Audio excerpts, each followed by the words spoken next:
Salutare din nou tuturor fraților! Astăzi vă voi reda răspunsurile date pe data de 13 noiembrie 1995 de către Rael, fondatorul și liderul spiritual al mișcării raeliene internaționale, în timpul unui interviu luat acestuia de doi tineri din Quebec. Și începem chiar acum. Ce părere aveți de lipsa de angajări în rândul tinerilor? Șomajul este o sursă de disperare pentru tineri. Care este scopul lungilor lor studii din moment ce ei nu obțin decât o mică diplomă, dar nu și o slujbă? Noi cădem într-o deresponsabilizare completă aici, care își are originea în această cultură fără riscuri. Spunem lucruri ca statul trebuie să, societatea îmi datorează, alții trebuie să, etc. Trebuie să avem securitate financiară, asigurare medicală, totul trebuie să fie furnizat de altcineva. Dar voi ce furnizați? Ce riscuri vă luați? Și da, este cu siguranță acest risc luat cea mai interesantă parte. Voi știți că cei mai mulți dintre oamenii care au reușit financiar sau care au devenit milionari nu au avut nicio diplomă sau că cei mai mulți au fost autodidacți? Ei au știut să riște. Nu este acest lucru interesant? Eu nu spun că noi nu ar trebui să mergem la școală, dar eu spun că ar trebui să stăm aici atâta timp cât învățăm ceva, după care trebuie să plecăm cât de repede posibil. De îndată ce simțim că realizăm ceva, trebuie să sărim acolo și să riscăm. Există oameni care într-o bună zi decid să riște, inventând de exemplu o mașină cu șenile pentru zăpadă, celebrul Skydio.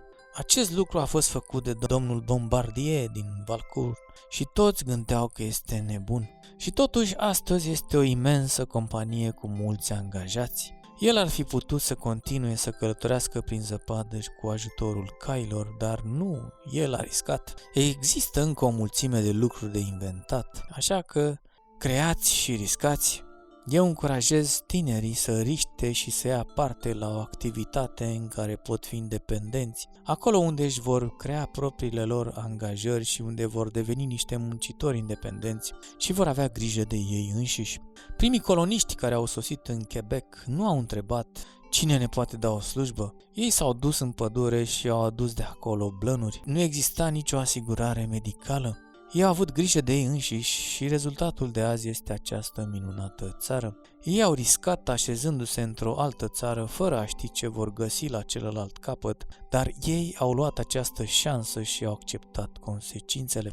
Riscul este mult mai interesant decât așteptatul în linie la biroul de șomaj în fiecare lună. Exact în momentul în care eu vorbesc, sunt oameni tineri care ascultă un vechi învățător plictisitor pentru săptămâni întregi, care urmează plictisitoarele lor cursuri și care își văd plictisitorii lor părinți toată săptămâna, dar ei vor obține un certificat la sfârșit și poate că după aceea vor fi ajutați. Eu pot înțelege de ce ei termină prin a se sinucide. Dar dacă dintr-o dată ar fi ca ei să reacționeze și să spună stop, ajunge, m-am decis să arunc o privire în jur, să-mi schimb ideile, să studiez unele filozofii pentru a aduce un pic de spiritualitate în viața mea, ceva care va fi ca o șiră a spinării, care să-mi dea un sentiment de fericire în viață, ceva care îmi va permite să înțeleg de unde vin eu, de ce sunt eu aici și încotro mă îndrept eu. Apoi eu mă voi simți bine. Eu voi avea grijă de mine și îmi voi crea propria mea slujbă. Îmi voi crea o companie, un concept care nu există încă. Voi sta pe propriile mele picioare. Haideți să aducem înapoi riscul în societatea noastră. Desigur este riscant, dar voi sunteți siguri că puteți elimina toate riscurile dacă doar stați acasă sau semnați în fiecare săptămână pentru beneficiile de pe urma șomajului? Nu, pentru că există încă cel mai mare risc dintre toate, iar acela este riscul plictiselii. Așa de plictisiți încât veți dori să muriți. Dacă voi doriți o societate în care toate riscurile sunt eliminate, atunci încetați să mai trăiți. Dacă doriți o societate fără riscuri, atunci încetați să mai sărutați oamenii pe gură, pentru că ar fi posibil să luați ceva. Puneți-vă o mască de gaze. Asumarea riscurilor înseamnă viață. Viața înseamnă a risca. Eu nu spun că ar trebui să o luăm razna și să riscăm când nu este necesar. Nu, ar trebui să ne folosim judecata înainte de a risca. cum ar fi folosirea unui prezervativ atunci când facem dragoste, sau când ne uităm în stânga și în dreapta atunci când traversăm un drum. Dacă nu dorim să ne luăm riscul de a cădea, atunci cel mai bine ar fi să nu mergem niciodată. Numai faptul că eu sunt în viață înseamnă că eu am riscat ceva. Pentru a evita riscurile, eu aș putea comite sinucidere, dar dacă eu fac asta, eu nu risc nimic, dar acest lucru învinge scopul. Încurajați-vă să riscați, să vă frecați umerii unii cu alții, să experimentați. Mergeți și faceți ceva în alt loc, cu mâinile voastre, cu capul, cu mintea voastră și cu inima voastră. Desigur veți risca durerea căderii, dar în cele din urmă veți învinge. Nu este asta minunat? Iar apoi veți putea spune cu adevărat, eu trăiesc. Dar cum rămâne cu curicula, Rael?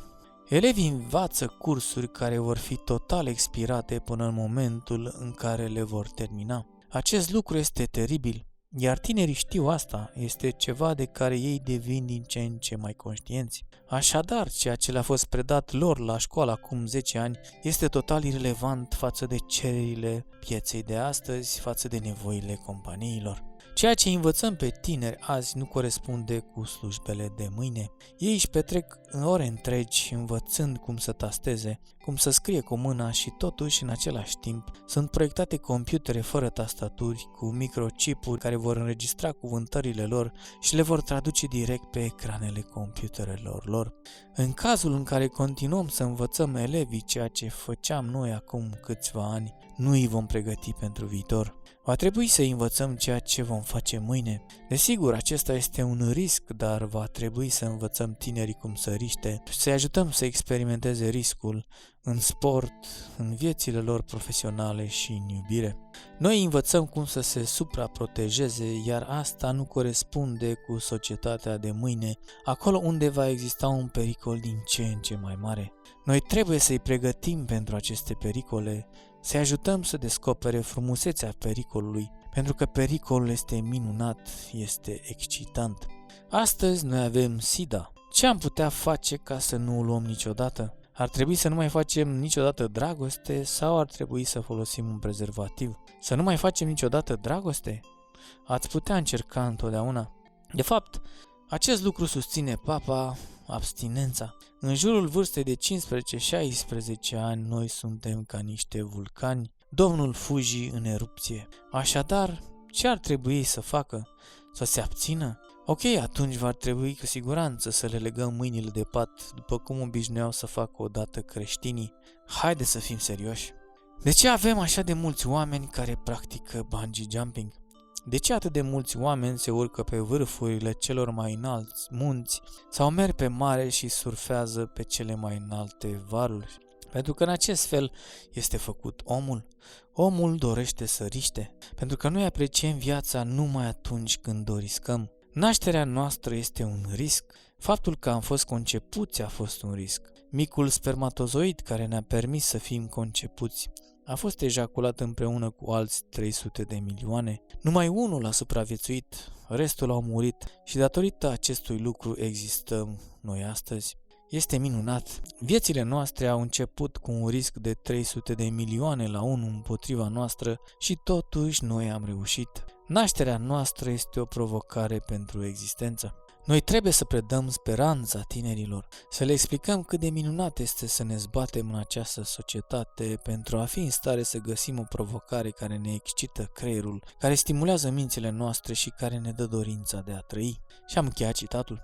Cam atât am avut pentru astăzi, fraților, iar dacă v-a intrigat ceea ce tocmai ați văzut, vă invit să urmăriți și playlistul care v-a apărut deja în partea stângă sus și care conține multe alte videouri similare. Vă invit de asemenea să vă și abonați și să activați notificările pentru că nu mă voi opri aici. Numai bine tuturor și ne vedem data viitoare!